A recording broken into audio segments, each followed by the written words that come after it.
Although we went to bed early the night before, around 11 p.m., a group of campers arrived and partied by campfire until about 3:30 in the morning. At first it was funny as they chopped wood for their fire, yelling, "I am a provider!" Or as they proudly and loudly proclaimed, "These guys are gonna hate us!" It was too late. We already did. At 4 a.m., we crawled out of our tents, packed up camp on the mainland, and headed to the shore of Lake Michigan for the paddle across the Manitou Passage to South Manitou Island. With only a couple of hours of sleep between us, we packed our kayaks on the beach in Glen Haven as the sun overcame the horizon. Once packed, we ate breakfast and said goodbye to the cannery to begin our paddle to the islands.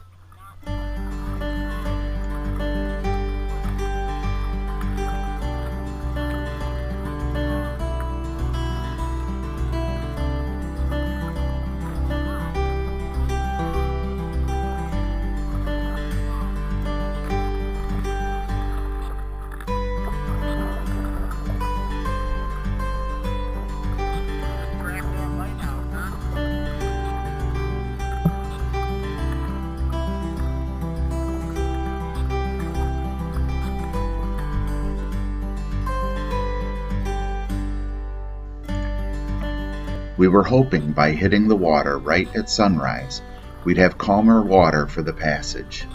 As we paddled, the waves grew larger, to the point that we could not see each other over the crests of the waves.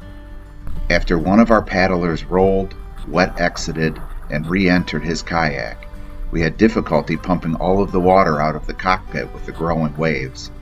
Since we were only 2 miles into an 8-mile paddle, we decided to turn back.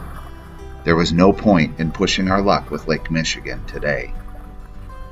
Once back to shore, and with a strong sense of disappointment, we discussed our options and decided to travel to Leland and take the ferry across to the islands.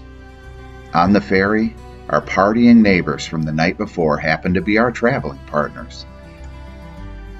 Our luck turned for the better, though, as they exited at North Manitou and we continued on to South.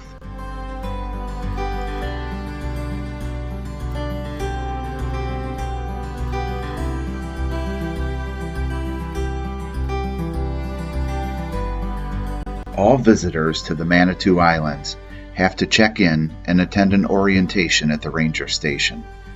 With our early start and lack of sleep, we paddled across the bay, set up camp at the Bay Campground, ate dinner, completed our camp chores, and crawled into bed to get ready for another adventure tomorrow.